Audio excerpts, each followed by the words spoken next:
윤석열 대통령 당선인이 집무실이 들어설 국방부 청사 주변에 있는 용산공원의 완공을 앞당겨서 국민들에게 전면 개방하겠다고 약속을 했습니다. 이것을 위해서는 용산 미군 기지의 오염 문제가 먼저 해결돼야 합니다. YTN 취재 결과 가장 최근에 진행된 기지 주변 조사에서 발암 물질인 벤젠이 기준치의 510배 이상 검출된 것으로 확인됐습니다. 기지 안은 조사조차 못하는 상황입니다. 홍민기 기자의 단독 보도입니다.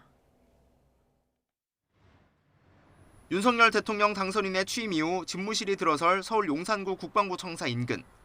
청사 뒤쪽의 미군 부지인 사우스포스트 바깥 담장 바로 아래에서 지하수를 채취해봤습니다. 이곳 지하 6m에서 방금 채취한 지하수입니다. 겉으로 보기에 맑아 보이지만 실제로 냄새를 맡아보면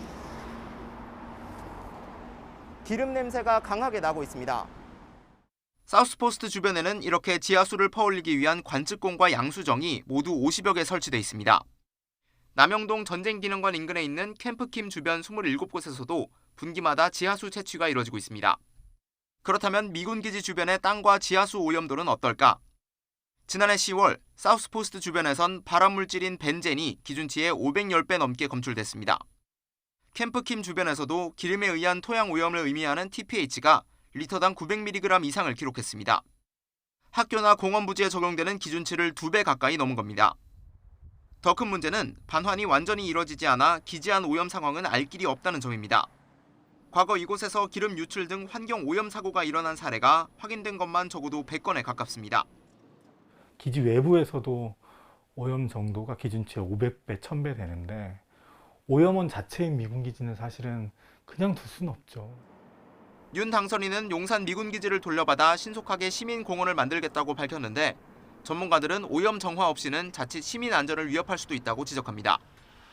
땅으로 예를 들어서 비가 와서 물이 들어간다면 지하수를 통해서 그 오염물질이 이동을 해서 다른 부분으로 이동을 할 수도 있겠죠. 뭐 한강으로 들어간다거나 다른 지하수로 오염이 될 수도 있을 것이고. 시민단체는 새 정부가 오염 정화 계획 없이 공원 조성 계획을 무리하게 추진한다고 목소리를 높이고 있습니다. 공원을 조성하는데 7년이 걸린다 이랬는데 이것에 대해서 지금 당선자가 알고 계시는지 올해 만든다고 하는 것은 불가능한 이야기를 하는 것 같다 이렇게 저희들은 느끼고.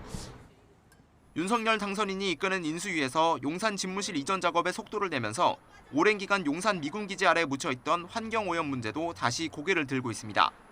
YTN 홍민기입니다.